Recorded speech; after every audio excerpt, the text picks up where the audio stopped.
Minha filha pegou o presente que dei para meu neto e disse: lixo barato. Então, jogou no chão, ali mesmo, na ceia de Natal. Não disse nada.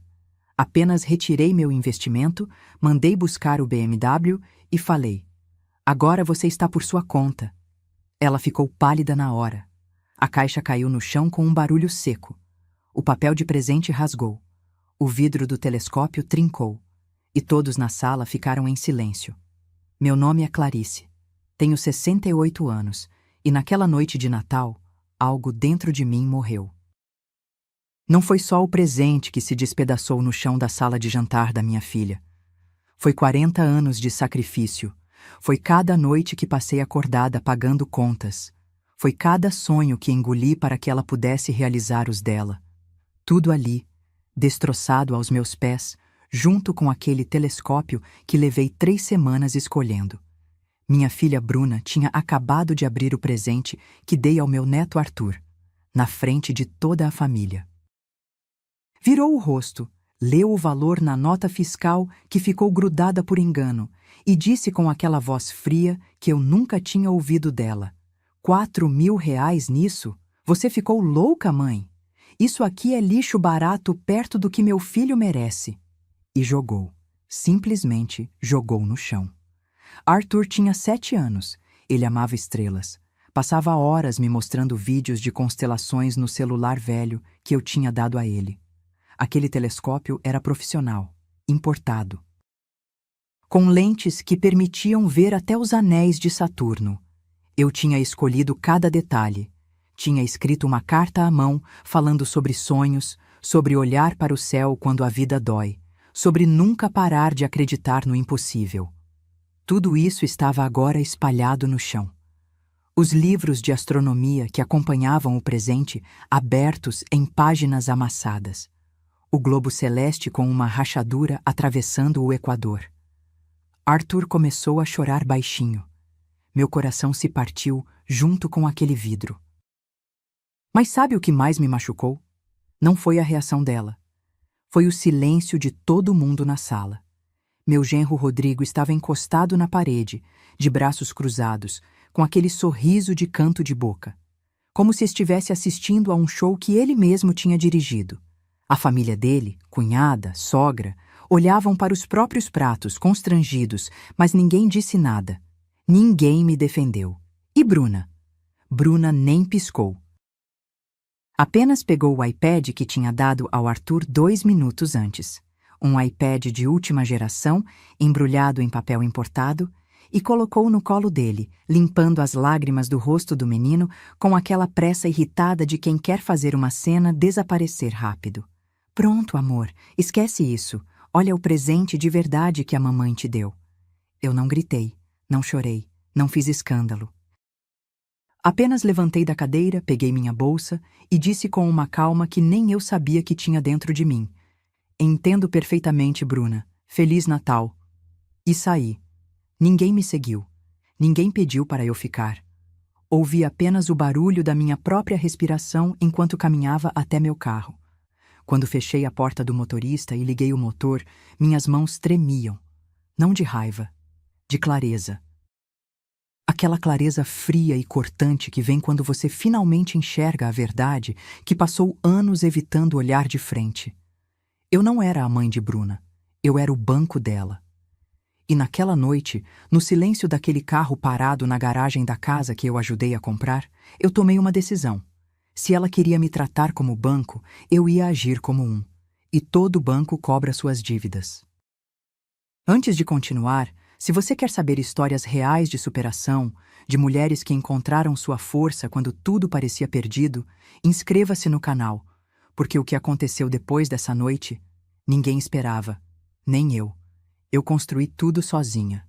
Cada tijolo, cada conta paga, cada vitória que Bruna celebrou na vida dela veio do meu suor.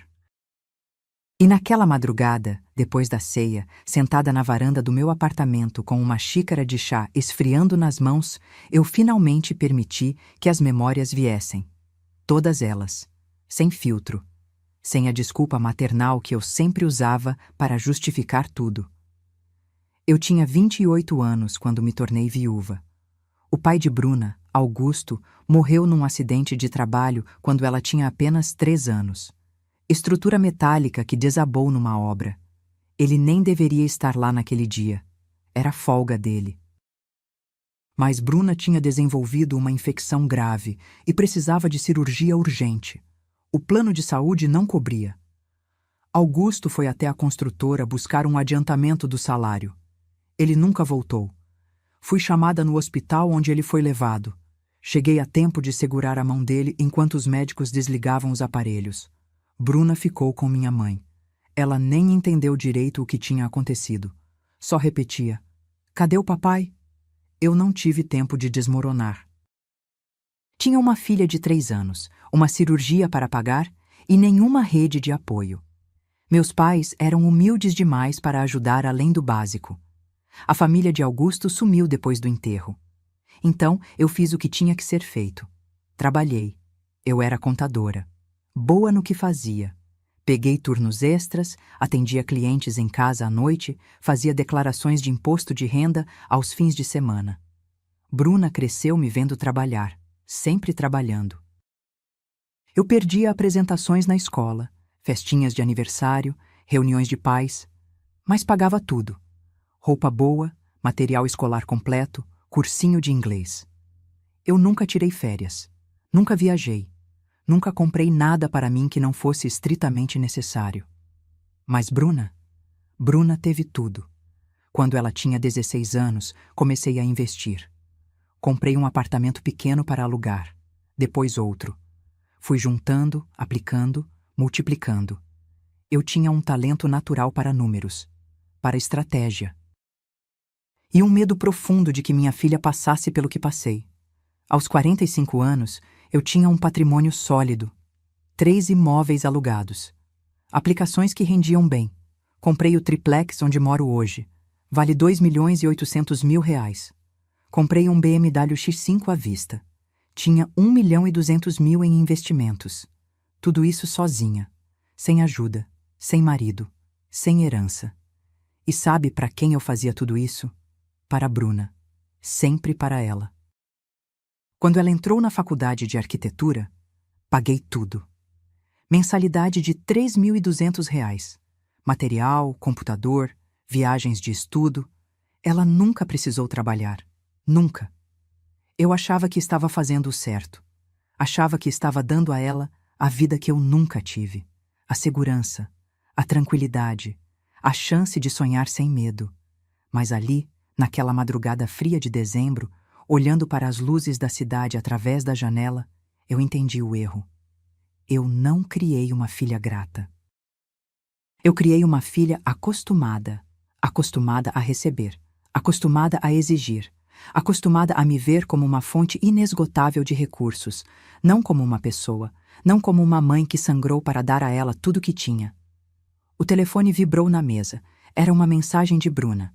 "Mãe, você exagerou hoje. Mas tudo bem, a gente conversa depois das festas." Tudo bem? Ela achava que estava me perdoando? Não respondi. Apenas desliguei o celular, terminei meu chá e fui dormir. Mas antes de fechar os olhos, fiz uma promessa a mim mesma. Na segunda-feira, eu começaria a agir. Porque 40 anos de sacrifício não mereciam terminar com um presente jogado no chão e um tudo bem, sem nenhum pedido de desculpas. Eu tinha construído um império silencioso. E agora era hora de mostrar quem realmente mandava nele. Quando Rodrigo entrou na nossa vida, algo mudou. Bruna virou outra pessoa. Isso foi há 8 anos. Ela tinha 27, trabalhava num escritório de arquitetura, ganhava razoavelmente bem. Não precisava de mim financeiramente naquela época, ou pelo menos não tanto quanto antes. Nós tínhamos uma relação boa, distante talvez. Eu sempre trabalhando, ela sempre ocupada, mas boa, até ele aparecer. Rodrigo era corretor de imóveis. Conheceu Bruna numa visita a um apartamento que ela estava avaliando para um cliente. Ele tinha 30 anos na época, sorriso bonito, conversa fácil. Aquele tipo de homem que sabe exatamente o que dizer para conquistar. E conquistou. 6 meses depois, ela me ligou dizendo que ia casar. 6 meses. Eu tentei conversar, sugerir que esperassem um pouco mais, que se conhecessem melhor. Mas Bruna estava encantada. Ela falava dele como se tivesse encontrado a solução para todos os problemas que eu nem sabia que ela tinha. Ele é diferente, mãe. Ele me entende. Ele quer construir uma vida comigo. O casamento foi simples. Eu paguei, claro. 28 mil reais. Buffet, decoração, vestido. Rodrigo contribuiu com a lua de mel. Ou pelo menos foi o que ele disse. Depois descobri que Bruna pagou metade com o cartão de crédito que eu tinha dado a ela para emergências. Mas naquele dia eu engoli as dúvidas. Ela parecia feliz. E eu só queria que minha filha fosse feliz. Os primeiros sinais vieram devagar. Sutis demais para eu nomear, mas fortes o bastante para me deixar desconfortável. Rodrigo começou a aparecer nas nossas conversas. Sempre. Rodrigo acha que... Rodrigo disse que... Rodrigo precisa de... 3 meses depois do casamento, Bruna me ligou. A voz estava estranha, animada demais, forçada. Mãe, a gente achou um apartamento incrível, mas precisa de entrada. Você pode ajudar? Ajudar. Essa palavra se tornou o código para pagar. Eu perguntei quanto. Ela titubeou. Rodrigo falou no fundo, algo que não conseguia ouvir direito. Então ela disse, 180 mil. Meu estômago apertou. Não era o valor em si. Eu tinha. Mas era a naturalidade. Como se eu fosse um caixa eletrônico esperando para liberar o saque. Bruna, isso é muito dinheiro. Vocês dois trabalham. Por que não fazem um financiamento como todo mundo? Silêncio do outro lado. Então Rodrigo pegou o telefone. A voz dele era doce, controlada. Clarice, eu entendo sua preocupação, mas o apartamento é um investimento. E quanto antes entrarmos, melhor. A gente vai devolver, pode deixar. É só um empréstimo. Ele nunca me chamava de sogra. Sempre Clarice, como se fôssemos sócios. Como se aquilo fosse uma negociação entre iguais. Eu transferi o dinheiro, 180 mil reais. Ele prometeu devolver em parcelas. Mandou até um papelzinho escrito à mão com um plano de pagamento. Nunca vi um centavo de volta.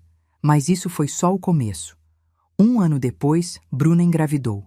Arthur nasceu num parto cesárea de 12 mil reais, convênio que eu paguei porque o deles não cobria tudo. Nos primeiros meses, eu virei babá. Não remunerada, claro. Afinal, eu era a avó. Era minha obrigação ajudar. Rodrigo trabalhava ou dizia que trabalhava. Eu comecei a perceber que ele passava mais tempo em reuniões e visitas do que realmente fechando negócios. Bruna voltou ao escritório de arquitetura depois da licença, mas o salário dela nunca parecia suficiente. Sempre faltava alguma coisa, sempre precisavam de só mais uma ajuda. E eu dava, porque era minha filha, porque era meu neto. Porque eu tinha medo de perdê-los se dissesse não. Rodrigo tinha um talento especial. Ele nunca pedia diretamente. Sempre era Bruna. Sempre com aquela voz carregada de culpa, como se eu fosse a egoísta por hesitar. Mãe, o Arthur precisa de escola boa. Você quer que ele estude em qualquer lugar? Mãe, o carro quebrou. A gente não tem como buscar o Arthur sem carro. Você consegue ajudar com a entrada de um novo? Mãe, a casa precisa de reforma. Está caindo aos pedaços. Só 15 mil. É rapidinho. 15 virou 30. 30 virou 50. E no final, eu tinha pago 95 mil numa reforma que deixou a casa deles linda e a minha vida cada vez mais vazia. Porque toda vez que eu visitava, eu não era tratada como mãe. Era tratada como ré, sentada na ponta do sofá, comendo sobras do almoço, ouvindo Rodrigo reclamar do trânsito, do trabalho, da vida, mas nunca agradecendo pelo que eu fazia. E Bruna? Bruna olhava para o celular, distraída, distante. Como se eu fosse parte da mobília. Eu contei uma vez. Numa noite de insônia, abri as planilhas, revisei extratos, juntei recibos. Em 7 anos, desde que Rodrigo entrou na vida dela, eu tinha investido 847 mil reais. quase R$ 1 milhão. Em troca de quê? De visitas obrigatórias aos domingos onde eu era tratada como empregada. De um neto que eu amava, mas que mal podia ver sem permissão. De uma filha que só ligava quando precisava de dinheiro. Rodrigo não roubou minha filha. Ele apenas mostrou a ela que era mais fácil me usar do que me amar. E sabe o pior? Eu deixei. Durante todos esses anos, eu deixei. Porque tinha medo. Medo de ficar sozinha. Medo de perder o único laço familiar que me restava. Mas naquela noite de Natal, quando o telescópio se espatifou no chão, o medo foi embora. E no lugar dele, nasceu algo muito mais perigoso. Lucidez.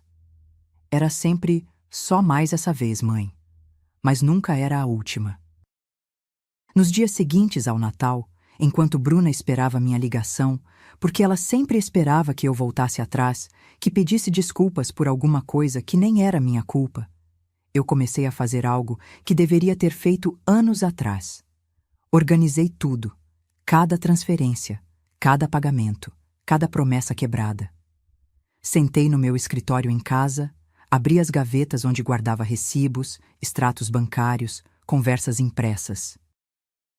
E ali, sozinha, com apenas o som do relógio na parede, comecei a montar o quebra-cabeça da minha própria exploração. A primeira coisa que fiz foi uma planilha. Simples, 3 colunas, data, descrição, valor. E então comecei a preencher. Escola particular de Arthur. R$ 3.200 por mês. Eu pagava desde que ele tinha 2 anos. 5 anos de mensalidades. R$ 192.000. Bruna sempre dizia que era temporário. Que assim que Rodrigo fechasse aquele contrato grande, eles assumiriam. O contrato nunca veio. Mas eu continuei pagando, porque era pelo Arthur. E como eu ia negar educação para meu neto? Carro de Bruna. Um Jeep Compass 0 km. 45 mil de entrada que eu dei de presente de aniversário. Ela chorou quando recebeu. Me abraçou. Disse que eu era a melhor mãe do mundo. Rodrigo tirou foto do abraço e postou nas redes sociais com a legenda: Família abençoada. Abençoada pelo meu dinheiro. Viagens, 3 viagens em família nos últimos 5 anos. Cancún, Gramado, Porto de Galinhas. Eu nunca fui convidada, mas sempre fui convocada a pagar. Mãe, o Arthur precisa conhecer o mundo. Você não quer que seu neto tenha memórias boas? 15 mil aqui, 20 mil ali. No total, 62 mil em viagens que eu só vi por foto no Instagram. Reformas. A primeira foi pequena, só a cozinha. 20 mil. Depois foi o banheiro, mais 15. Então a sala precisava de piso novo. Depois o quarto do Arthur merecia um closet. No final, R$ 95.000. A casa deles virou um showroom. A minha continuava com os mesmos móveis de 10 anos atrás porque eu não precisava de luxo. Roupas, eletrônicos, supérfluos. Essa categoria foi a mais dolorosa de somar, porque eram as pequenas coisas. O tênis de R$ 1.000 para o Arthur. O notebook novo porque o antigo estava lento. A TV de última geração porque todo mundo tem. Somados, mais 38 mil ao longo dos anos. E tinha mais. Muito mais. Dentista de Bruna. Plano de saúde quando o dela venceu e ela esqueceu de renovar. Conta de luz que atrasou. IPTU que ela não conseguiu pagar naquele mês. Presente de Dia das Mães que eu mesma acabei pagando, porque ela usou meu cartão sem querer. Aniversário de Rodrigo, onde eu levei o bolo e o churrasco, porque eles estavam apertados. Cada item que eu adicionava na planilha era uma facada, não pela quantidade, mas pela naturalidade com que tinha acontecido. Como se eu não tivesse o direito de dizer não. Como se meu dinheiro fosse deles por direito de sangue. Quando terminei, já era madrugada. A xícara de café ao meu lado estava fria. Meus olhos ardiam. Mas a planilha estava completa. Total, R$ 847.000. Quase R$ 1 milhão em 7 anos. Fiz uma conta rápida. Se eu tivesse investido esse dinheiro com juros compostos a 10% ao ano, hoje eu teria mais de R$ 1.100.000. Dava para comprar outro apartamento. Dava para viajar o mundo. Dava para me aposentar antes e viver com dignidade sem depender de ninguém. Mas eu escolhi investir em Bruna, em Rodrigo, em Arthur. E o retorno? Um presente jogado no chão, um lixo barato, um constrangimento público no dia de Natal. Salvei a planilha. Imprimi 3 cópias, uma para mim, uma para o advogado e uma para Bruna, quando chegasse a hora. Olhei para o relógio. 4:30 da manhã. Meu telefone tinha 14 mensagens não lidas, todas de Bruna. Mãe, você está bem? Mãe, responde. Mãe, não precisa ficar assim. Foi só um mal-entendido. Rodrigo disse que você exagerou ontem, mas a gente perdoa. Feliz Ano Novo. Eles me perdoavam. Eu ri, um riso seco, sem alegria, porque finalmente eu estava enxergando tudo com clareza. Eles não me viam como mãe, nem como avó. Eu era uma conta bancária com pernas, uma fonte de recursos que de vez em quando ousava ter sentimentos. E quando esses sentimentos incomodavam, eles me perdoavam, como se eu fosse a errada, como se eu fosse a problema. Desliguei o telefone. Não ia responder.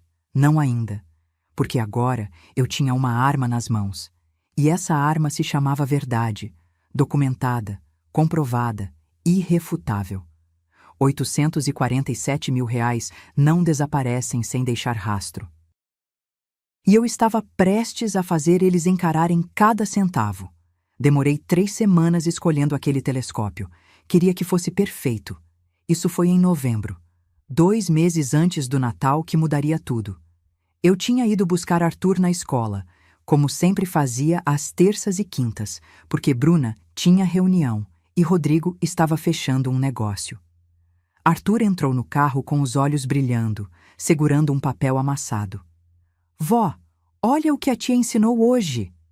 Era um desenho do sistema solar. Saturno estava enorme, com os anéis pintados de amarelo e laranja. Arthur tinha 7 anos, mas desenhava com uma concentração de adulto. Cada planeta estava legendado: Júpiter, Marte, Vênus. Está lindo, amor. Você gosta de estrelas? Ele me olhou como se eu tivesse feito a pergunta mais óbvia do mundo. Vó, estrelas são a coisa mais incrível que existe. Sabia que algumas já morreram, mas a gente ainda vê a luz delas, tipo fantasmas de luz viajando pelo espaço. Meu coração apertou. Aquele menino tinha fome de conhecimento. E ninguém estava alimentando isso. Nos dias seguintes, sempre que eu buscava Arthur, a conversa virava astronomia. Ele me mostrava vídeos no celular velho que eu tinha dado de aniversário. Constelações, nebulosas, buracos negros. Falava sobre astronautas como outros meninos falam de jogadores de futebol. E eu percebi. Esse era meu neto de verdade. Curioso, brilhante, cheio de sonhos. Foi quando tive a ideia do presente. Passei 3 semanas pesquisando. Entrei em fóruns de astronomia. Li avaliações. Comparei modelos.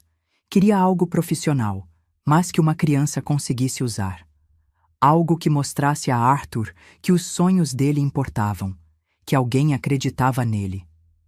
Encontrei um telescópio refrator alemão, lentes de alta precisão, tripé ajustável, capacidade de ver até os anéis de Saturno em noites claras, R$ 4.200.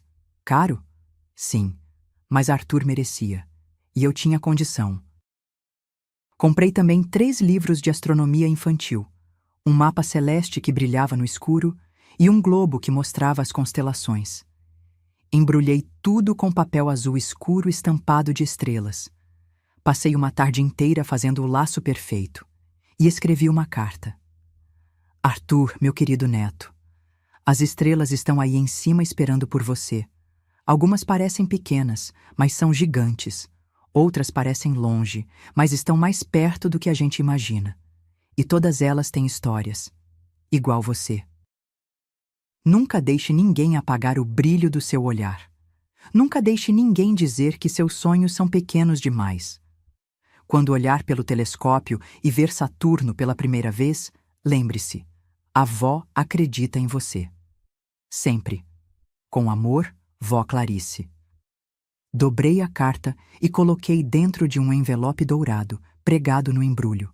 Eu estava empolgada, ansiosa. Mal podia esperar para ver o rosto dele quando abrisse. Imaginei os olhos arregalados, o sorriso, a corrida para me abraçar.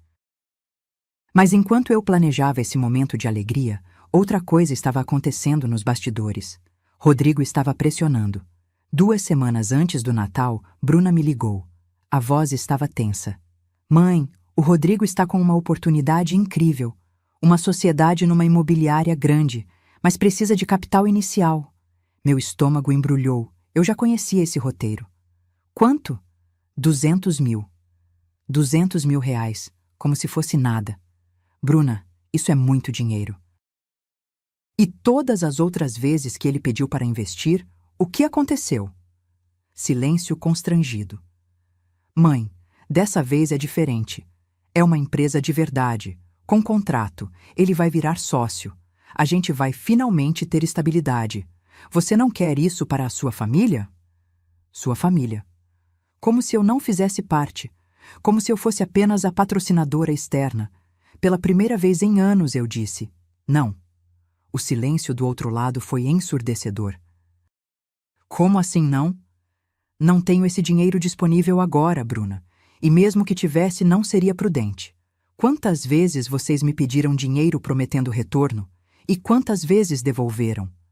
Ela desligou na minha cara. Rodrigo ligou 10 minutos depois. A voz era fria.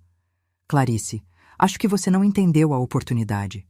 Isso vai mudar a vida da sua filha, da sua neta, do seu neto. E você vai negar por teimosia? Não é teimosia, Rodrigo. É bom senso.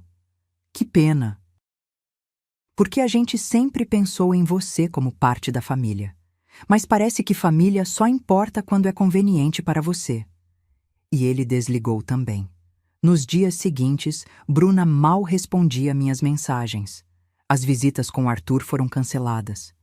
Ele está ocupado. Tem tarefa. Vai dormir cedo. Eu sabia o que estava acontecendo. Estavam me punindo, me isolando, tentando me quebrar até eu ceder.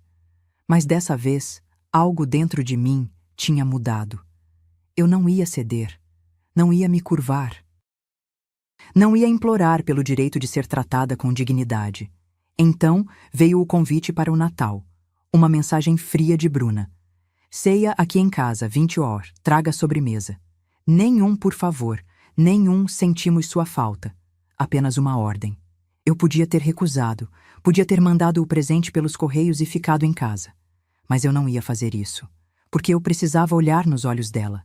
Precisava ver até onde ia a frieza, até onde ia o desrespeito, e levar o presente para Arthur. Porque aquele menino não tinha culpa de nada, e merecia saber que alguém acreditava nele. Então confirmei presença. Comprei a sobremesa mais cara da confeitaria. E embrulhei o telescópio com ainda mais carinho. Eu não sabia que estava levando uma bomba emocional para aquela ceia. Mas quando ela explodiu, foi pior do que qualquer pesadelo que eu pudesse ter imaginado. Foi a noite que minha filha matou minha mãe dentro de mim. Cheguei às 8 da noite, pontualmente. A casa estava iluminada, decoração natalina cara em cada canto, guirlandas importadas, pisca-pisca sincronizado, uma árvore de 3 metros no meio da sala. Tudo muito perfeito, tudo muito instagramável, tudo pago com meu dinheiro. Toquei a campainha, segurando o presente de Arthur numa mão e a caixa da sobremesa na outra. Rodrigo abriu a porta. Nem me cumprimentou direito. Apenas pegou a sobremesa e acenou com a cabeça em direção à sala. Pessoal já tá aí. Pessoal. A família dele. Cunhada, cunhado, sogra dele. Gente que eu mal conhecia. Sentados nos sofás da sala que eu ajudei a mobiliar, comendo aperitivos servidos em travessas que dei de presente no ano anterior. Bruna estava na cozinha. Quando entrei, ela olhou para mim por cima do ombro, um olhar rápido, sem calor. Oi, mãe. Você veio. Como se fosse uma surpresa, como se eu não tivesse sido convidada. Claro que vim, filha. Feliz Natal. Tentei abraçá-la, mas ela já tinha virado de costas, mexendo em algo no fogão. Arthur apareceu correndo pelo corredor, vestido com uma roupa social clarinha demais para uma criança. Ele me viu e sorriu. Vó! Abri os braços. Ele pulou neles. Pelo menos ali, naquele abraço apertado, eu ainda era importante. Ainda era amada. Trouxe uma surpresa para você, amor. Seus olhos brilharam. Sério? Posso ver agora? Bruna interrompeu, sem nem olhar para nós. Arthur, depois. Vai lavar a mão. A ceia já vai começar. Ele obedeceu, desanimado. Eu fiquei ali, parada no meio da cozinha, segurando o embrulho enorme de papel estrelado. Invisível. A ceia foi tensa. Me colocaram na ponta da mesa. Longe de Arthur, longe de Bruna. Entre o cunhado de Rodrigo e a sogra, que mal trocaram palavra comigo. A conversa girava em torno deles. Dos planos de viagem para o ano novo. Do carro novo que a cunhada ia comprar. De investimentos. Rodrigo estava especialmente animado. Falava alto, gesticulava, contava histórias exageradas de sucesso. Em nenhum momento me incluiu na conversa. Em nenhum momento perguntou como eu estava. Bruna comia em silêncio. Olhava o celular de vez em quando. Parecia distante de tudo, até de si mesma. Quando terminaram o jantar, a sogra de Rodrigo sugeriu abrir os presentes. Arthur ficou animado imediatamente. Correu até a árvore onde estavam pilhas de caixas embrulhadas. Meu presente estava encostado na parede, o maior de todos. Começaram pelos presentes pequenos. Arthur ganhou roupas da família de Rodrigo, um tênis de marca, um boné caro. Ele agradecia educadamente, mas sem entusiasmo. Criança sabe quando um presente não tem alma. Então Bruna pegou uma caixa enorme, embrulhada em papel prateado brilhante. Essa é da mamãe e do papai, amor. Arthur rasgou o papel. Era um iPad, última geração, com caneta digital, capa de couro. Nossa, obrigado, mãe. Obrigado, pai. Ele estava genuinamente feliz. Rodrigo sorriu largo, passou a mão no cabelo do menino com aquele jeito performático de pai perfeito. Só o melhor para o meu filho. Então Arthur olhou para o meu presente. Apontou. E esse, vó? É seu? Peguei a caixa, levei até ele. Meu coração batia forte, não de empolgação, mas de um pressentimento ruim que eu não conseguia nomear. É sim, meu amor. Espero que você goste. Ele começou a abrir. Devagar, com cuidado, diferente das outras caixas que ele tinha rasgado. Como se soubesse que aquele era especial. E então, Bruna se levantou do sofá. Não sei o que a fez agir assim. Ciúmes? Controle? Raiva represada pela minha recusa de dar os 200 mil? Ela simplesmente atravessou a sala, pegou a caixa das mãos de Arthur antes dele terminar de abrir e arrancou o resto do papel de uma vez. O telescópio apareceu. Lindo, prateado, com a caixa original estampando a marca alemã. Bruna virou a caixa. Viu a nota fiscal grudada no fundo, leu o valor. E então aconteceu. Ela me olhou com uma expressão que eu nunca tinha visto no rosto dela. Desprezo puro. 4.000 reais nisso? Você ficou louca, mãe? A sala inteira ficou em silêncio. Isso aqui é lixo barato perto do que meu filho merece. E jogou. Simplesmente abriu as mãos e deixou a caixa cair. O barulho foi seco, alto, final. A caixa bateu no piso de porcelanato, ricocheteou, girou. O telescópio trincou. Ouvi o vidro se partindo por dentro.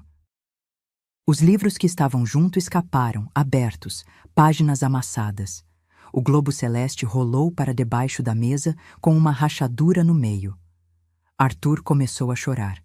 Baixinho. Aquele choro abafado de criança com medo de ser repreendida. Eu não conseguia me mexer. Estava congelada, olhando para os destroços aos meus pés. 40 anos de sacrifício esparramados num chão frio.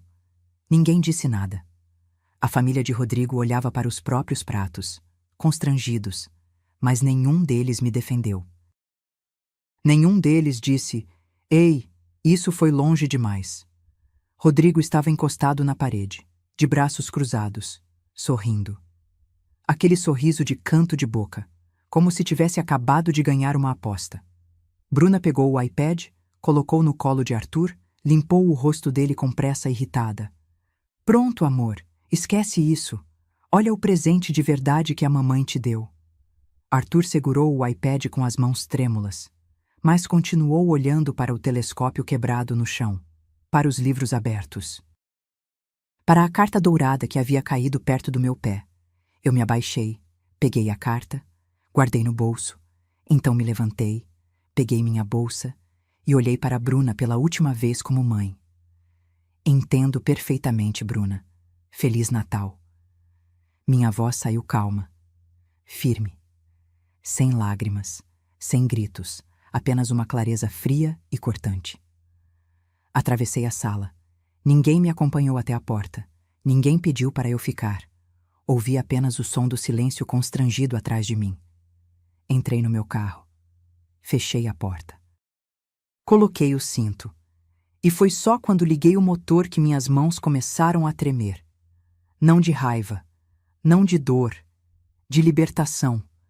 Porque naquele momento, dirigindo sozinha pelas ruas iluminadas de Natal, eu entendi que tinha perdido uma filha, mas tinha ganhado algo muito mais valioso: minha dignidade. E agora, com toda a lucidez do mundo, eu ia fazer o que deveria ter feito anos atrás. Eu ia me respeitar, mesmo que isso doesse mais do que qualquer humilhação. Não gritei. Não chorei. Apenas entendi.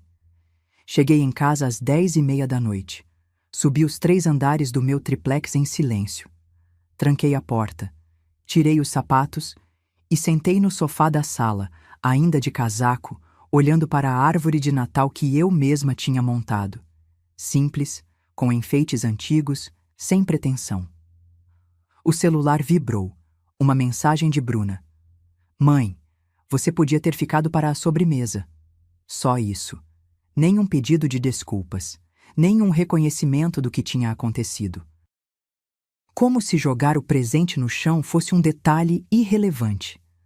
Como se humilhar a própria mãe na frente de estranhos fosse normal. Não respondi. Bloqueei o celular e coloquei de lado. Fiquei ali sentada por horas. Não sei quanto tempo, apenas olhando para o vazio, processando, digerindo, transformando dor em estratégia. Porque dor sem ação vira amargura. E eu não ia deixar que ela me consumisse. Às 3 da manhã tomei uma decisão. Se Bruna me via como banco, eu ia agir como banco. E todo banco tem regras, contratos, consequências. Levantei, fui até o escritório, liguei o computador, abri a planilha que tinha feito dias antes. R$ 847 mil. Cada centavo documentado, cada promessa quebrada registrada. Mas agora eu precisava de algo mais oficial. Algo que não deixasse espaço para manipulação ou lágrimas falsas. Na segunda-feira, às 8 da manhã, eu estava na porta do escritório do meu advogado. Dr. Marcelo era meu conhecido há 15 anos. Homem sério, competente, que tinha cuidado dos meus contratos de aluguel, da compra dos imóveis, de tudo que envolvia meu patrimônio. Ele me recebeu com aquele cumprimento cordial de sempre. "Clarice, Feliz Natal atrasado. O que te traz aqui tão cedo?" Coloquei a planilha na mesa dele, todas as 3 páginas impressas, e contei tudo, cada detalhe, desde o casamento de Bruna até a cena do telescópio. Sem lágrimas, sem dramatização, apenas fatos. Ele foi lendo em silêncio. A expressão dele mudou. De cordial para chocado, de chocado para indignado.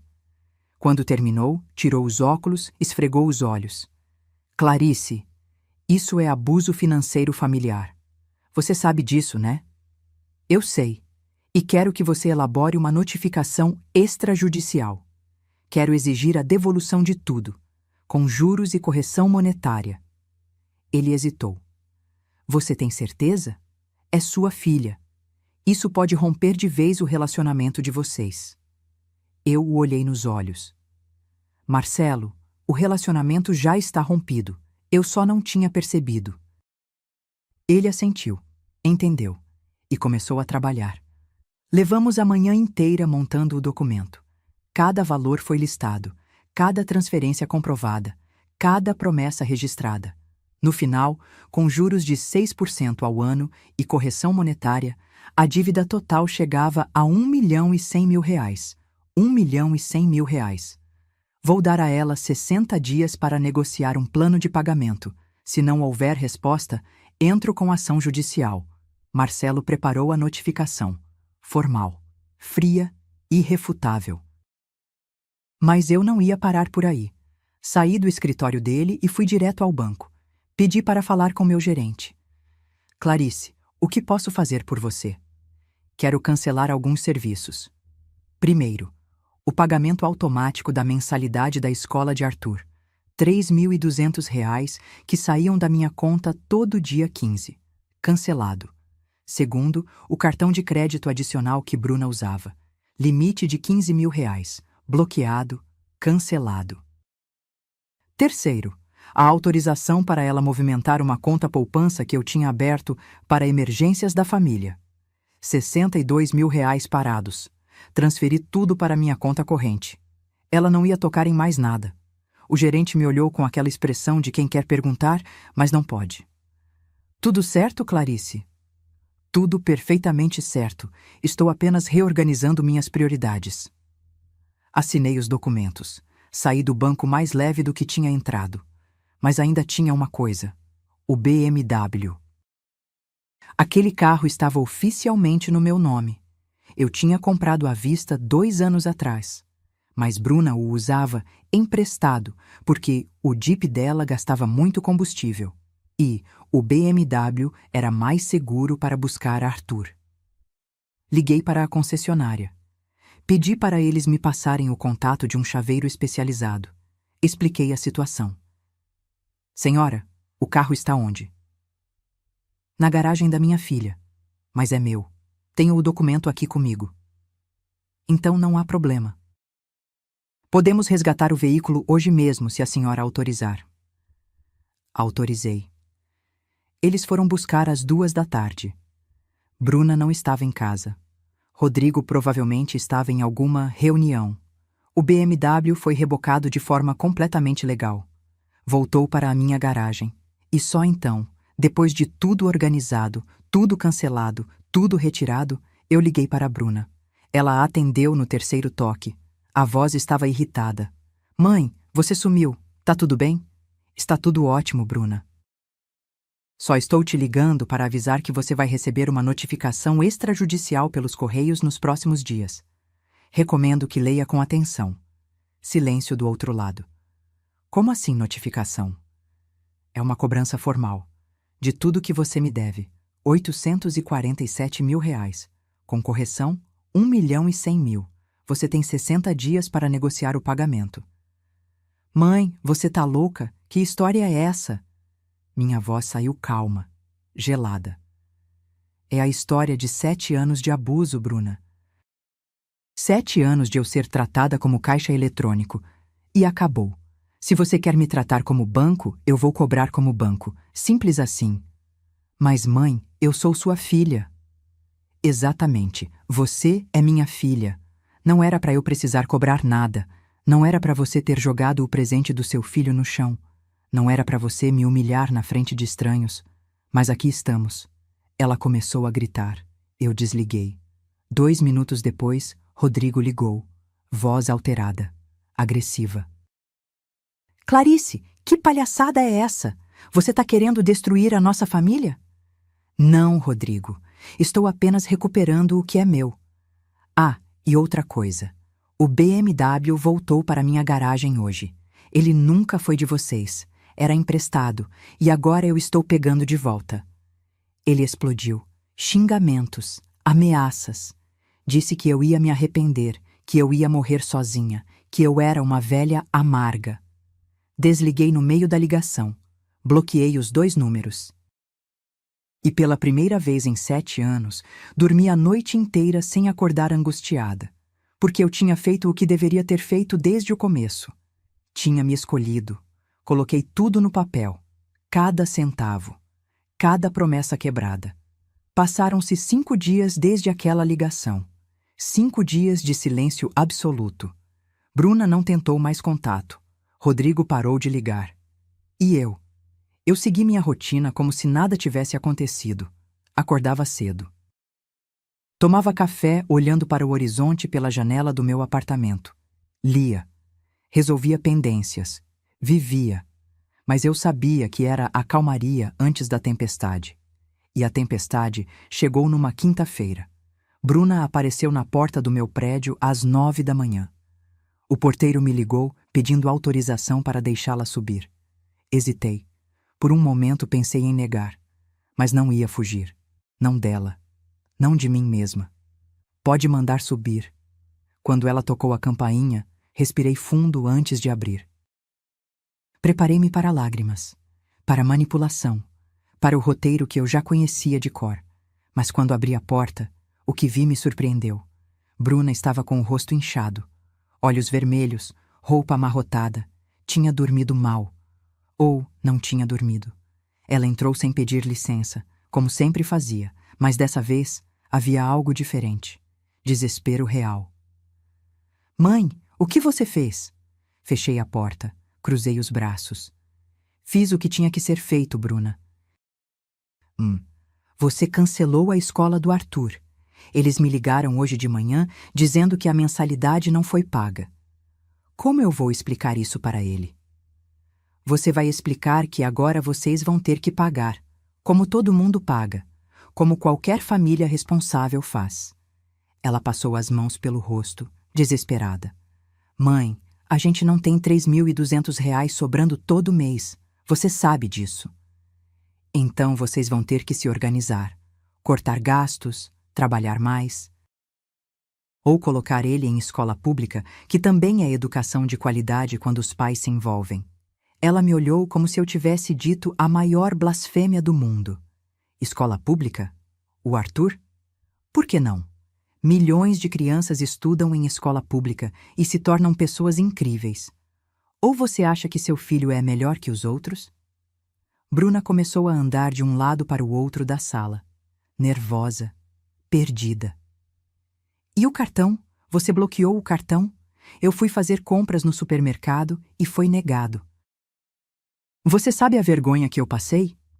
Agora, você sabe como eu me senti quando você jogou o presente no chão. Ela parou de andar. Me encarou. Mãe, aquilo foi um exagero, eu sei. Mas você não precisa fazer isso. A gente pode conversar. Conversar? Quantas vezes eu tentei conversar nesses 7 anos, Bruna? Quantas vezes eu perguntei quando vocês iam me devolver o dinheiro? E quantas vezes você me enrolou com promessas vazias? A gente sempre teve intenção de devolver. Intenção não paga conta. Intenção não devolve quase R$1 milhão. Ela empalideceu. 1 milhão? Do que você está falando? Fui até o escritório, peguei uma cópia da planilha, voltei e joguei na mesa de centro. Senta e lê. Bruna pegou o papel com as mãos trêmulas. Começou a ler. Linha por linha. Eu via o rosto dela mudando. Primeiro incredulidade, depois choque, depois negação. Isso não pode estar certo. Está certíssimo. Conferi 3 vezes. Meu contador conferiu, meu advogado conferiu. Cada valor tem comprovante. Cada transferência tem registro. Ela continuou lendo. Quando chegou no total final, largou o papel como se queimasse. R$1.100.000. Com juros e correção monetária. É o que você me deve. Mas, mãe, a gente nunca vai conseguir pagar isso. Então vocês vão ter que vender alguma coisa. A casa, por exemplo. Aquela casa que eu reformei com R$95.000. Bruna começou a chorar. Mas não eram lágrimas de arrependimento. Eram lágrimas de desespero egoísta. Lágrimas de quem está perdendo o controle. Você vai tirar a casa do seu neto? Não, Bruna. Você tirou, quando me desrespeitou, quando me usou. Quando achou que eu era obrigada a sustentar a vida de luxo que vocês não têm condição de manter. Mas nós somos família. Dei um passo em direção a ela. Olhei nos olhos dela e disse com uma calma que vinha do fundo da alma: família não joga presente no chão. Família não humilha. Família não usa. E você parou de ser minha família no momento em que escolheu Rodrigo e o dinheiro ao invés de dignidade e respeito. Foi quando a porta se abriu. Rodrigo entrou, sem bater, sem pedir licença. Como se aquela fosse a casa dele. Ah, então é assim? Você vai mesmo fazer isso? Saia da minha casa, Rodrigo. Ele ignorou. Avançou para perto de mim. Intimidador. Você acha que é melhor que todo mundo, né? A santinha que construiu tudo sozinha. Mas sabe o que eu acho? Que você é uma velha solitária e amargurada que usa dinheiro para prender a própria filha. Eu não recuei. Não me intimidei. E você é um homem fracassado que se esconde atrás da esposa para viver de mesada da sogra. Mas isso acabou. Ele deu um sorriso cínico. Acabou? Vamos ver. Porque você ainda vai implorar para voltar à vida do Arthur. Você vai sentir falta dele e vai ceder. Você sempre cede. Não dessa vez. Foi quando abri a gaveta do aparador ao lado. Tirei um envelope grande, joguei na mesa ao lado da planilha. Antes de vocês continuarem me ameaçando, acho que devem saber de uma coisa. Bruna olhou para o envelope. O que é isso? Abra. Ela pegou. Tirou o conteúdo. Eram fotos, muitas fotos. Rodrigo em frente a uma casa simples numa cidade vizinha. Rodrigo segurando uma criança no colo. Rodrigo beijando uma mulher morena na porta da mesma casa. Rodrigo brincando com outra criança, um menino maior, uns 10 anos, num quintal. Bruna segurava as fotos como se fossem cobras venenosas. O que é isso? Rodrigo ficou branco. Completamente branco.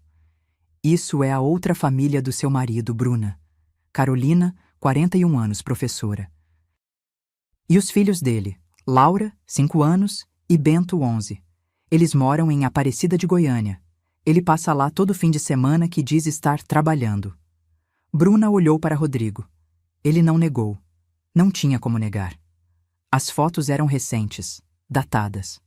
Contratei um investigador particular há 3 semanas, quando vocês me pediram 200 mil para o investimento, porque alguma coisa não estava batendo, e eu estava certa.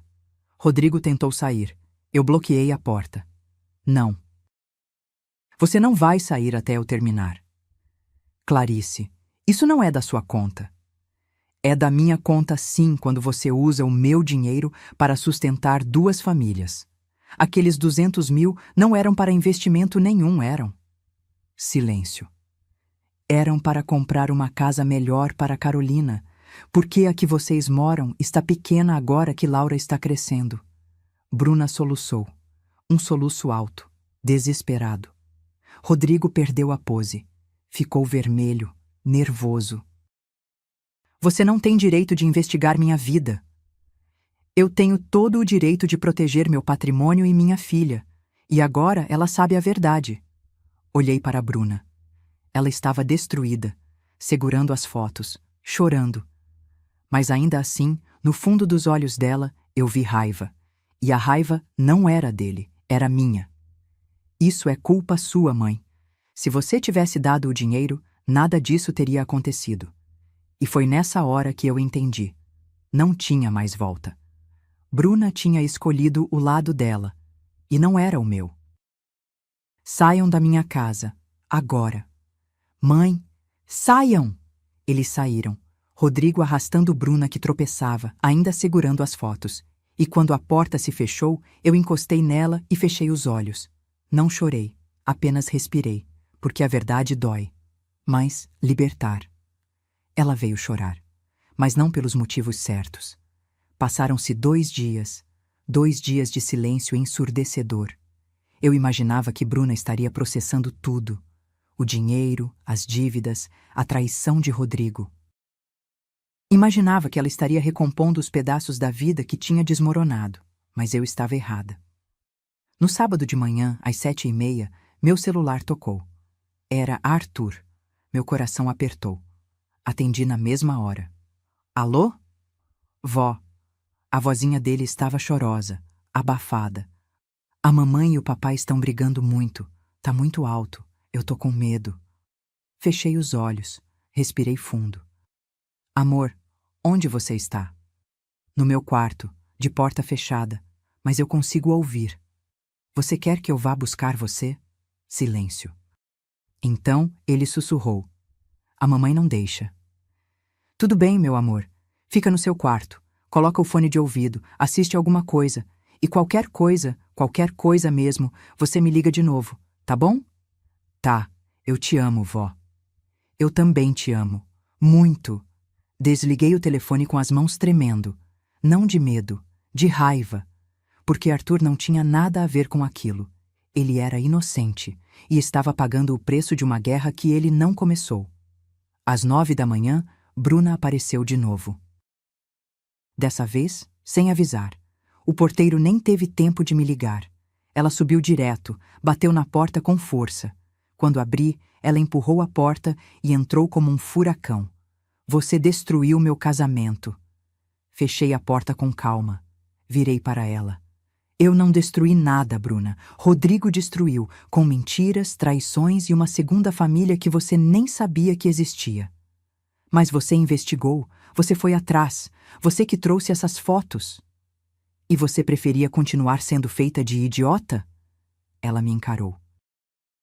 Os olhos vermelhos, inchados. Ela tinha chorado muito. Mas ainda assim, havia algo errado naquele choro. Não era dor. Era autocomiseração. Eu perdi tudo por sua causa, mãe. Você não perdeu nada por minha causa. Você perdeu porque casou com um mentiroso. Porque viveu acima das suas possibilidades. Porque me tratou como banco e não como mãe. Eu sempre te tratei bem. Dei um passo em direção a ela. Você jogou o presente do seu filho no chão. Na minha frente, na frente dele. Me chamou de louca. Disse que o presente era lixo barato. Isso é tratar bem? Ela desviou o olhar. Não conseguia me encarar. Eu estava nervosa. Rodrigo tinha acabado de me cobrar sobre os 200 mil. Ele disse que se você não ajudasse, a gente ia perder tudo. Eu fiquei com raiva. Então você descontou em mim. Eu errei, tá bom? Eu errei. Mas você não precisa destruir minha vida por causa disso. Cruzei os braços. Não estou destruindo sua vida, Bruna. Estou protegendo a minha. Você tem 60 dias para me propor um plano de pagamento. Se não conseguir, eu vou à justiça. Simples assim. A gente não tem como pagar R$1 milhão. Você sabe disso. Então vende a casa. Vende o carro.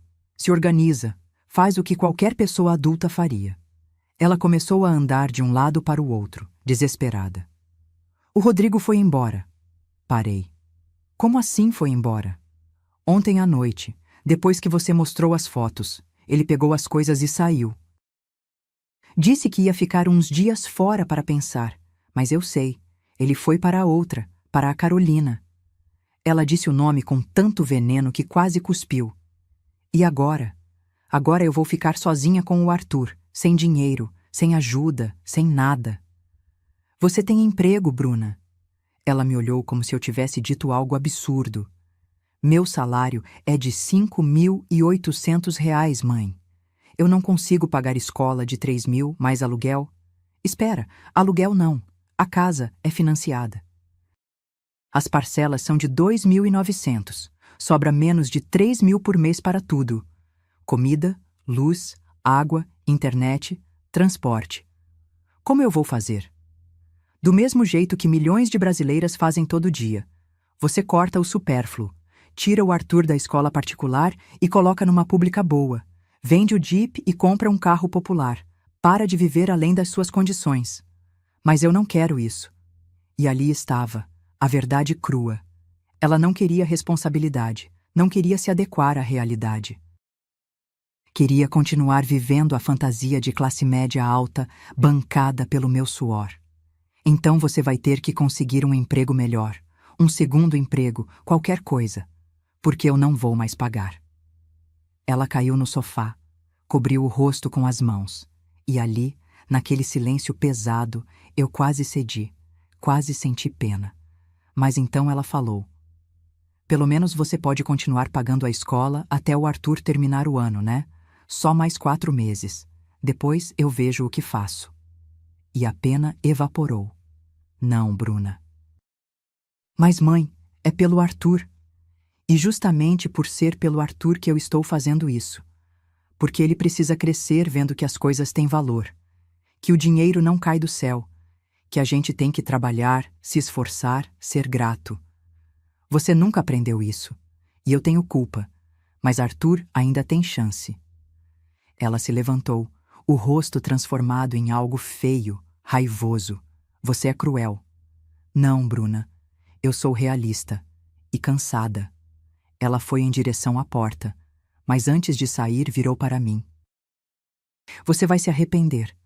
Quando você estiver sozinha, velhinha, sem ninguém para cuidar de você, vai se arrepender de ter afastado sua única família. Segurei a maçaneta da porta. Se a única forma de ter família é me anulando, me sangrando, me humilhando, então prefiro estar sozinha. Abri a porta. E só para você saber, entrei com o pedido de divórcio hoje de manhã, ela cuspiu. E vou pedir pensão para o Arthur, pensão que o Rodrigo vai ter que pagar. Quer saber de uma coisa? Você me ensinou bem. Se ele deve para mim, ele vai pagar. Igual você está cobrando de mim. Pela primeira vez, vi um lampejo de consciência nela. Distorcido, egoísta, mas estava ali. Ótimo, pelo menos você aprendeu alguma coisa. Ela saiu batendo a porta. E eu fiquei ali, parada na entrada do meu apartamento, olhando para o vazio. Tinha feito a coisa certa. Eu sabia que tinha. Mas por que doía tanto? Porque amor não morre de uma hora para outra, mesmo quando deveria. Mas, limite? Limite é um ato de amor próprio. E eu estava aprendendo a me amar de novo, mesmo que isso significasse perder quem eu mais amava no mundo. A carta estava guardada há 15 anos. Era hora dela saber a verdade. Passaram-se 3 semanas desde a última vez que vi Bruna. 3 semanas de silêncio absoluto, nenhuma mensagem, nenhuma ligação, nenhuma tentativa de negociação sobre a dívida. Mas eu sabia o que estava acontecendo. O advogado me mantinha informada. Bruna tinha procurado um advogado também. Estava tentando contestar a cobrança, alegando que eram presentes e não empréstimos. Mas ela não tinha como provar, porque a maioria das transferências tinha descrições claras. Empréstimo para a entrada do apartamento, ajuda temporária para a escola, adiantamento para a reforma. Ela ia perder, e ela sabia. Arthur me ligava escondido, de vez em quando, sempre choroso, sempre assustado. Dizia que Bruna estava diferente, nervosa, gritava muito. Ele tinha sido transferido para uma escola pública perto de casa. Estava se adaptando, mas sentia falta dos amigos antigos. Vó, quando eu vou te ver de novo? Logo, meu amor. Logo. Mas eu não sabia quando seria esse logo, porque Bruna tinha me cortado completamente da vida dele. E legalmente, eu não podia fazer nada. Avós não têm direito automático de visita, só em casos extremos. E por mais que doesse, aquilo ainda não se qualificava como extremo. Então, eu esperava e planejava. Porque tinha uma carta. Uma carta que eu guardava há 15 anos numa caixa de metal trancada no fundo do meu armário. Uma carta que eu tinha jurado nunca mostrar a Bruna. Mas agora, depois de tudo que tinha acontecido, eu entendi. Ela precisava saber. Era um domingo à tarde quando finalmente tomei coragem. Peguei a caixa. Abri com a chave pequena que ficava escondida dentro de um livro.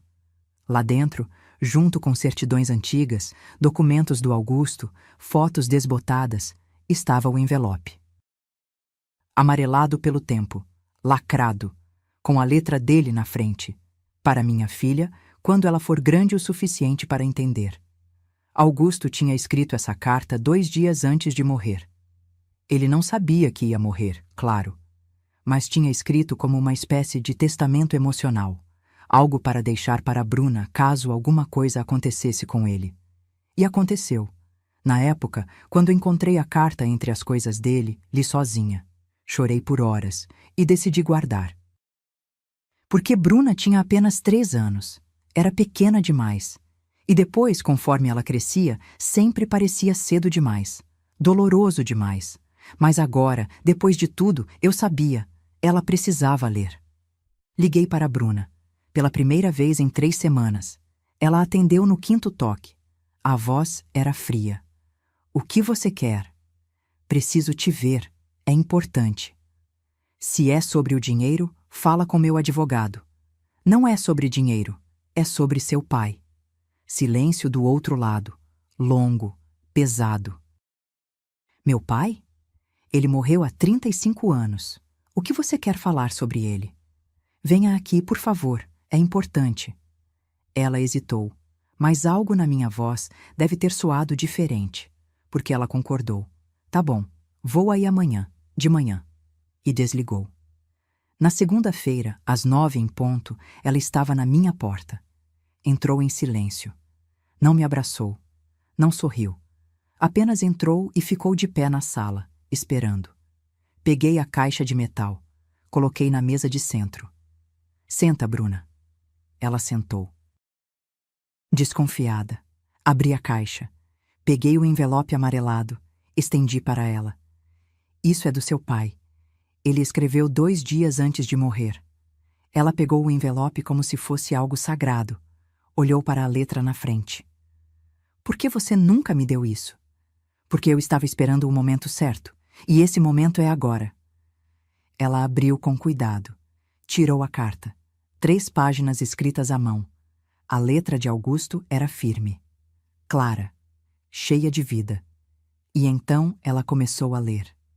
Eu sabia o conteúdo de cor. Cada palavra. Cada vírgula.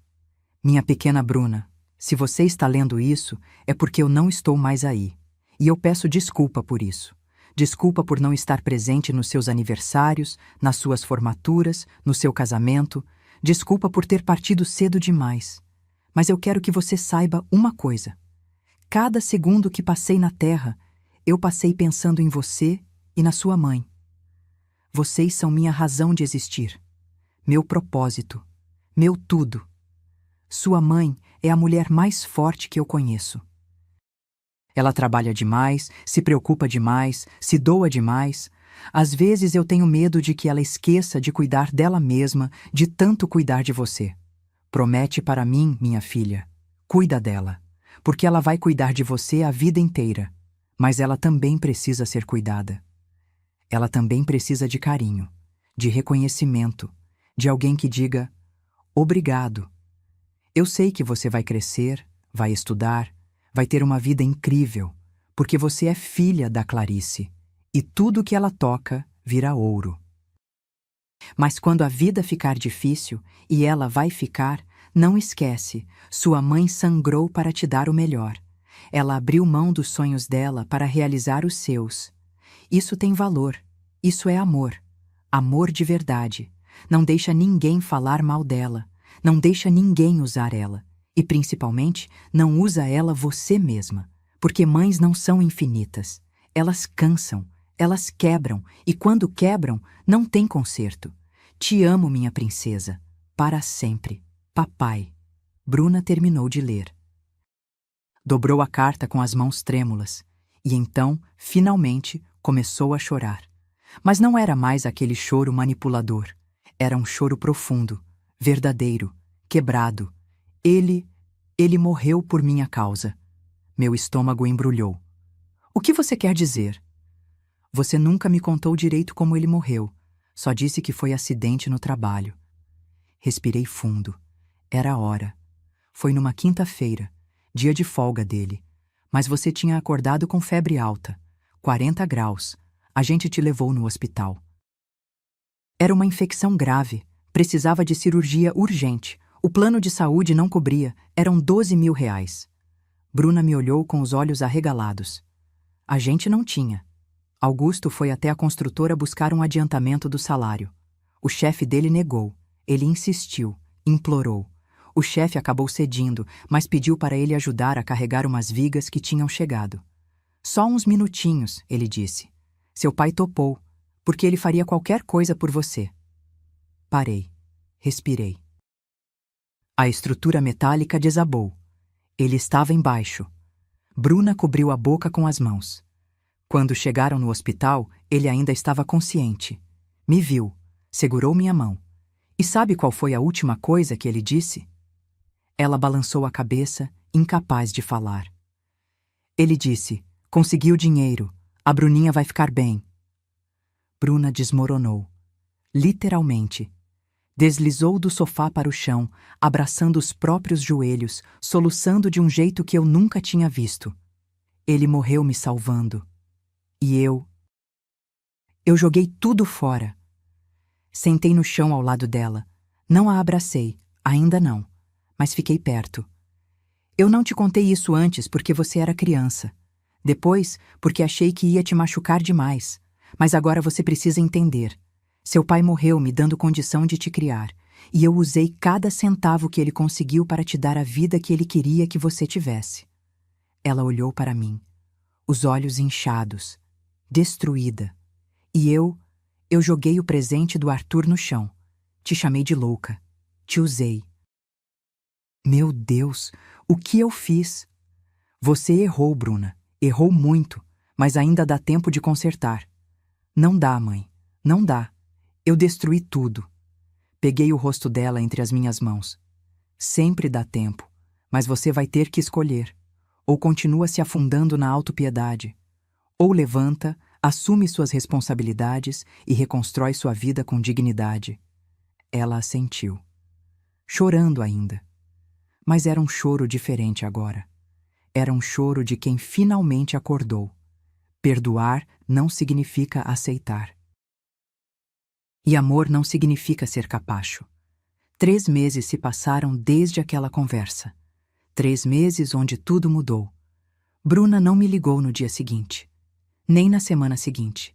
Fiquei preocupada, pensei em procurá-la, mas algo me dizia para esperar. Ela precisava processar. Precisava cair. E mais importante, precisava decidir se ia levantar sozinha ou continuar esperando que alguém a carregasse. A resposta veio num sábado chuvoso de março. Toquei a campainha e era ela, mas uma Bruna diferente.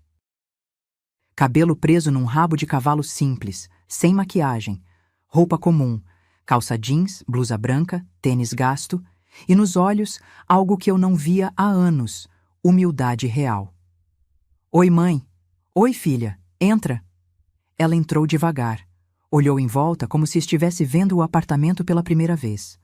Ou talvez estivesse vendo com olhos novos. Sentou no sofá. Eu me sentei na poltrona em frente. Eu vim pedir desculpas. Não respondi. Apenas esperei. Porque desculpa sem ação é apenas palavra bonita. Desculpa por tudo. Por ter te usado. Por ter te desrespeitado. Por ter jogado o presente no chão. Por ter te culpado pelas minhas escolhas. Ela respirou fundo. Eu fui uma péssima filha, e você não merecia nada disso. Seus olhos encheram de lágrimas, mas ela não desviou o olhar. E eu sei que desculpa não apaga o que eu fiz, mas eu queria que você soubesse que eu estou tentando mudar. Como assim? Ela limpou as lágrimas com as costas da mão. Pedi demissão do escritório. O salário não dava. Consegui um emprego novo. Secretária numa clínica veterinária. Paga 7.200. É mais. Não é muito, mas é mais. Continuei em silêncio, ouvindo. Vendi o Jeep. Comprei um Gol 2015 usado. 3 anos de uso, mas funciona bem. Sobrou dinheiro. Guardei para emergências. Ela mexeu na bolsa, tirou um envelope, colocou na mesa. E isso aqui é para você. Peguei o envelope. Dentro tinha R$ 1.500 em dinheiro. Bruna, eu sei que é pouco, que nem chega perto do que eu devo, mas é o que sobrou do carro depois de pagar 3 meses de aluguel adiantado. E eu quero pagar, não tudo de uma vez porque eu não consigo, mas aos poucos, com dignidade. Meu coração apertou. Você não mora mais na casa? Ela balançou a cabeça. Entreguei as chaves para o banco, não conseguia pagar o financiamento. Aluguei um apartamento pequeno, 2 quartos, num bairro simples. Arthur divide o quarto comigo por enquanto, mas está tudo bem. A gente está bem. E a escola? Ele está numa escola municipal perto de casa. No começo foi difícil. Ele chorou. Eu chorei. Mas sabe de uma coisa? Ele fez amigos, bons amigos. E as professoras são incríveis. Eu estava errada, mãe. Educação não é sobre prédio bonito, é sobre carinho e dedicação. E essa escola tem. Ela sorriu pela primeira vez. Um sorriso pequeno, mas verdadeiro. E o Rodrigo? O sorriso desapareceu. O divórcio saiu mês passado. Ele não contestou. Acho que estava aliviado. Agora ele vive oficialmente com a Carolina e os filhos dele. Assume a família de lá de vez. E a pensão? O juiz determinou R$ 1.200 por mês. Ele reclamou, tentou pagar menos, mas o advogado foi firme. E sabe o que é engraçado? Ele me ligou outro dia reclamando que 1.200 era muito, que ele não tinha condição. Ela deu uma risada amarga. Aí eu disse para ele a mesma coisa que você me disse. Se organiza, corta gastos, faz o que qualquer pessoa adulta faz. Ele desligou na minha cara. Ficamos em silêncio por um momento. Mãe, eu sei que eu não tenho o direito de pedir nada, mas você aceita voltar a ver o Arthur? Ele sente tanto sua falta, chora pedindo por você, e eu também sinto. Levantei da poltrona, fui até ela, e pela primeira vez em meses, abracei minha filha. Ela desmoronou nos meus braços. Chorou. Chorou tudo que tinha segurado. E eu chorei também, porque dor compartilhada é dor diminuída. Quando nos separamos, limpei o rosto dela com as mãos. Claro que eu aceito ver o Arthur. E você? Mas com condições. Ela assentiu, ainda fungando. Eu não vou mais ser seu banco, Bruna. Posso ser sua mãe. Posso te apoiar emocionalmente. Posso cuidar do Arthur quando você precisar. Mas dinheiro? Acabou. Você vai ter que caminhar com as próprias pernas. Eu entendo, e eu aceito. E sobre a dívida? Ela ficou tensa. Eu vou perdoar 80%. Mas os 20% restantes, R$ 220 mil, você vai pagar, não com pressa, mas vai pagar, porque você precisa aprender que ações têm consequências, e eu preciso que você valorize o que eu fiz por você. Ela engoliu seco. 220 mil. Vai levar anos. Sim, vai levar, mas você é jovem, tem tempo, e quando terminar de pagar, você vai saber o valor do dinheiro, o valor do esforço, e nunca mais vai tratar ninguém como você me tratou. Ela assentiu, devagar. E então pegou minha mão. Obrigada, mãe. Obrigada por não desistir de mim mesmo quando eu merecia. Eu nunca vou desistir de você, filha, mas também nunca mais vou me anular por você. Passamos o resto da tarde conversando. De verdade. Sem máscaras. Sem jogos. Ela me contou sobre o trabalho novo, sobre como estava aprendendo a cozinhar porque não tinha dinheiro para comer fora, sobre como Arthur estava virando um menino responsável porque agora via a mãe lutando. E pela primeira vez em anos, eu vi minha filha de verdade. Não a versão mimada e arrogante que Rodrigo tinha ajudado a criar, mas a menina que eu criei, a menina do meu Augusto. Ela estava lá. Só precisava ser encontrada de novo. Quando ela foi embora, já era noite. Antes de sair, ela me abraçou forte. Mãe, prometo que vou fazer você se orgulhar de mim de novo. Eu já estou orgulhosa, porque você levantou, e isso vale mais do que qualquer coisa. 2 semanas depois, num sábado ensolarado, Arthur estava na minha sala, sentado no chão, com o telescópio consertado na minha frente. Eu tinha levado para consertar logo depois do Natal fatídico. Custou R$ 800, mas valeu cada centavo, porque agora, vendo os olhos dele brilhando enquanto ajustava as lentes, eu sabia. Aquele presente tinha cumprido seu propósito, Não era sobre o objeto, era sobre a mensagem. Nunca deixe ninguém apagar o brilho do seu olhar. E o olhar dele estava brilhando de novo. Bruna estava na cozinha comigo, ajudando a preparar o almoço. Algo simples, macarronada, salada, nada sofisticado, mas era gostoso, porque era feito com amor verdadeiro. Mãe, obrigada por consertar o telescópio. Não tem por que agradecer. Ele sempre foi do Arthur. Ela sorriu. E naquele sorriso, eu vi a menina de 7 anos que costumava me ajudar na cozinha. Antes de tudo. Antes do Rodrigo. Antes da ganância. Antes da perda. Ela tinha voltado. Não completamente. Ainda havia um caminho longo pela frente. Ainda havia 220 mil reais para pagar. Ainda havia feridas para cicatrizar. Mas pela primeira vez em anos, eu tinha esperança.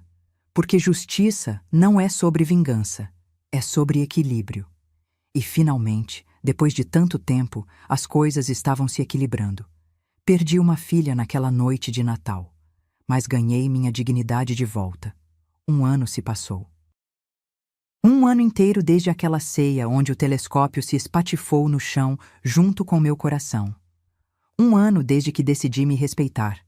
Desde que escolhi dignidade ao invés de aceitação a qualquer custo. E muita coisa mudou. Estou sentada agora na varanda do meu apartamento, tomando café enquanto o sol nasce sobre Brasília. É véspera de Natal. E pela primeira vez em muito tempo, não sinto aquele aperto no peito, aquela ansiedade, aquele medo de não ser suficiente, porque eu sou suficiente. Sempre fui.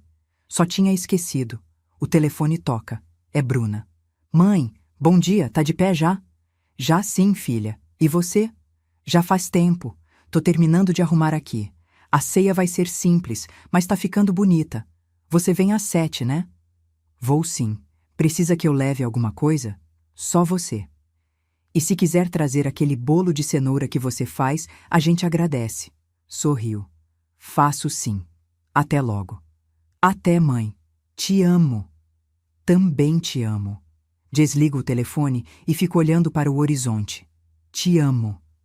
Ela diz isso agora. Todos os dias. Como se estivesse recuperando o tempo perdido. E talvez esteja. Nesses 12 meses, Bruna mudou de maneiras que eu nunca imaginei possíveis. Ela continua no emprego da clínica veterinária. Já foi promovida. Agora ganha 8.400. Não é muito, mas é honesto. É suado. É dela. O apartamento que ela alugou é simples. 48 metros quadrados. 2 quartos minúsculos. Sala e cozinha conjugadas. Mas é limpo, é organizado. E tem amor nas paredes. Arthur cresceu 10 centímetros nesse ano. Está com 8 anos agora. Tirou notas excelentes na escola municipal. Fez amigos verdadeiros. Entrou para o clube de astronomia que a escola criou. E ele foi um dos incentivadores. O telescópio consertado está no quarto dele. Toda sexta à noite, quando não tem nuvem, ele e Bruna sobem no terraço do prédio para observar as estrelas. Ela me manda fotos, dele apontando para o céu, sorrindo. É o sorriso mais bonito que eu já vi. Bruna pagou até agora 17 mil reais da dívida. 1.000 reais por mês, religiosamente. Às vezes 1.500 quando sobra um extra. Sem atraso, sem desculpa. Ela tem uma planilha também agora, igual a minha. Controla cada centavo, cada gasto. Aprendeu a viver dentro das possibilidades dela. E descobriu que a vida pode ser boa mesmo sem luxo. No último aniversário dela, em setembro, eu perguntei o que ela queria de presente. Ela pensou por um tempo. E então disse: "Quero que você rasgue a promissória, mãe." Eu balancei a cabeça. Ainda faltam 203 mil. Eu sei, mas não é isso que eu quero. Quero que você rasgue porque você quer. Não porque eu pedi, não porque eu mereci, mas porque você sente que está certo. Olhei para ela, para os olhos cansados, mas limpos, para as mãos calejadas de tanto trabalhar, para a mulher que minha filha se tornou. E rasguei, ali mesmo, na frente dela. Pronto, a dívida acabou. Ela começou a chorar. "Mãe, Eu ainda queria pagar. Eu sei. E você pode continuar me dando R$ 1.000 por mês se isso faz você se sentir melhor. Mas não vai mais ser dívida. Vai ser investimento. Para o futuro do Arthur. Para a sua aposentadoria. Para a sua segurança. Vou guardar em uma aplicação no nome dele, para quando fizer 18 anos. Ela me abraçou. E naquele abraço, eu senti. Estava tudo certo. Não perfeito, mas certo. Rodrigo tentou voltar 6 meses atrás.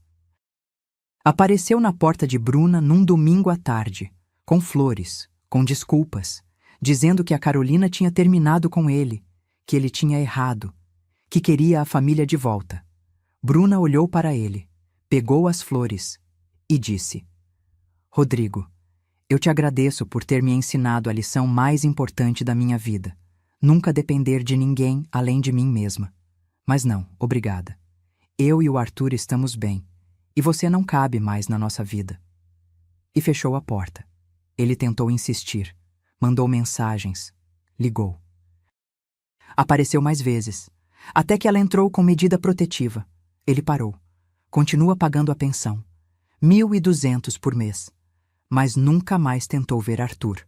O menino sofreu no começo. Perguntava pelo pai. Chorava. Mas com terapia, com amor, com verdade, ele entendeu. Pai não é só biologia.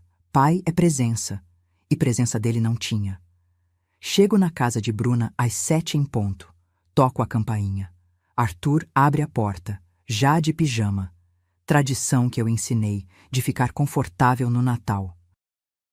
Vó! Ele pula nos meus braços. Já está pesado, mas ainda cabe. Ainda é meu netinho. Oi, meu amor. Feliz Natal. Feliz Natal, vó. Vem ver. A mamãe fez árvore de garrafa PET. A gente decorou junto. Entro. A árvore está no canto da sala. Feita de garrafas verdes empilhadas, decoradas com pisca-pisca simples e enfeites de papel colorido que Arthur fez na escola. É a árvore mais bonita que eu já vi. Bruna sai da cozinha limpando as mãos no avental. Oi, mãe! Chegou na hora certa. Já ia colocar a ceia na mesa. Abraço ela. Forte, demorado. Está tudo lindo, filha. Mentirosa. Ela ri. Mas obrigada. A ceia é simples. Arroz, farofa, chester pequeno, salada de maionese. Nada de exageros, nada de desperdício, mas tem gosto de família, de verdade, de recomeço. Comemos rindo, conversando. Arthur conta sobre a escola, sobre o projeto de ciências que ganhou menção honrosa, sobre o amigo novo que também gosta de estrelas. Depois da ceia, hora dos presentes. Arthur corre até o quarto e volta com um embrulho desajeitado, papel de presente amassado, fita torta. Vó, isso é para você. Abro com cuidado. É um porta-retrato artesanal, feito com palitos de picolé pintados. E dentro, uma foto. Eu, Bruna e Arthur no parque, 2 meses atrás.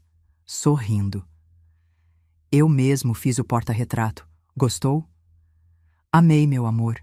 É o presente mais lindo do mundo. E não estou mentindo. Bruna pega um embrulho pequeno, entrega para mim, nervosa. Mãe, eu sei que não é grande coisa. Abro. É um álbum, feito à mão. Cada página decorada com colagens, desenhos, fotos antigas. Na primeira página está escrito: para a mulher que me ensinou a cair e levantar. Folheio devagar. Tem fotos minhas com Bruna bebê, fotos da formatura dela, fotos do Arthur nascendo.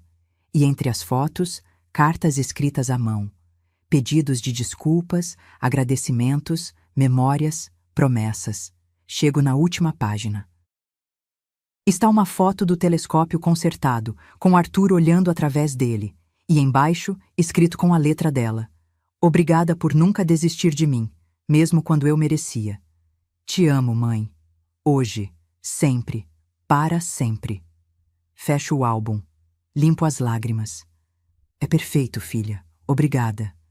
Ela limpa as próprias lágrimas. Mãe, eu sei que esse ano foi difícil, que eu fiz você sofrer demais, mas eu quero que você saiba que valeu a pena. Você me ensinou dignidade, me ensinou respeito, Me ensinou que amor de verdade não é sobre permissividade, é sobre limites. E eu vou passar isso para o Arthur. Levanto, abraço ela e sussurro no ouvido dela. Eu sempre soube que você estava aí dentro. Só precisava te ajudar a se encontrar de novo. Saio de lá quase meia-noite. Arthur já dormiu. Bruna me acompanha até o carro. Mãe, muito obrigada por ter vindo, por ter dado mais uma chance. Filha, eu sempre vou dar chances, mas nunca mais vou me anular. Existe diferença. E eu precisava que você entendesse isso. Eu entendi. Ela sorri. E sabe de uma coisa? Eu sou mais feliz agora do que era antes, mesmo com menos dinheiro, menos luxo, porque agora eu durmo tranquila, sabendo que tudo que eu tenho é meu, conquistado por mim. É disso que eu estou falando. Não é sobre o dinheiro, nunca foi. Era sobre dignidade. Ela me abraça mais uma vez. Feliz Natal, mãe, dirigindo com cuidado. Feliz Natal, filha. Te amo. Também te amo. Dirijo de volta para casa com o coração cheio, não de dor, não de mágoa, mas de paz. Porque aprendi algo nesse ano. Amor que não respeita. Não é amor, é dependência, é manipulação, é medo. E eu não tenho mais medo. Chego em casa, subo devagar, abro a porta, coloco o porta-retrato que Arthur fez na estante, ao lado da foto de Augusto. Olho para ele, para o sorriso congelado no tempo. Consegui, amor. Ela voltou, nossa menina voltou. E sei que, lá de onde ele está sorrindo também. Sabe, existe uma frase que carrego comigo agora. Amar não é carregar, é caminhar junto. E às vezes, para caminhar junto, é preciso parar de carregar. Eu parei de carregar Bruna. E sabe o que aconteceu? Ela aprendeu a andar, e hoje caminhamos juntas. Não porque ela precisa de mim, mas porque ela quer. E isso faz toda a diferença. Se você está passando por algo parecido, sendo usado, desrespeitado, tratado como banco, entenda uma coisa: você não é egoísta por se respeitar. Você não é má pessoa por colocar limites. Você não é cruel por dizer não. Você é humano e merece dignidade, mesmo que isso doa, mesmo que isso custe, mesmo que isso signifique perder alguém por um tempo. Porque às vezes, perder é o único jeito de ganhar de verdade. Perdi minha filha naquela noite de Natal, mas ganhei ela de volta de um jeito que nunca imaginei possível. Com respeito, com amor verdadeiro e com dignidade. E isso, meus amigos, não tem preço. Se esta história tocou seu coração de alguma forma, se você já passou por algo parecido ou conhece alguém que está passando, deixe um comentário contando de onde você está assistindo. Porque histórias assim precisam ser compartilhadas, precisam ser ouvidas, para que outras mulheres, outros pais, outras mães entendam. Você tem o direito de se respeitar. E se você gostou, deixe seu like e se inscreva no canal para mais histórias reais de superação, dignidade e recomeço. Porque a vida não acaba quando a gente cai. Ela recomeça quando a gente aprende a levantar. Um abraço carinhoso e que você nunca esqueça do seu valor. Fim.